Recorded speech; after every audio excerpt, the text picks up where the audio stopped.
What's the meaning of begad?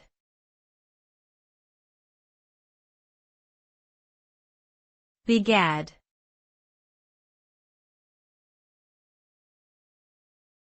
Begad.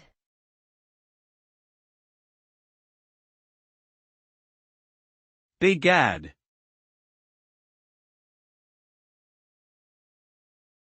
Begad.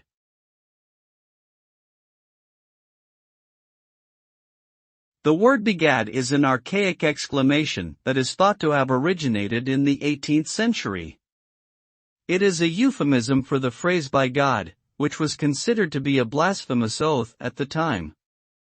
Begad was used as a more polite way to express surprise, shock, or disbelief.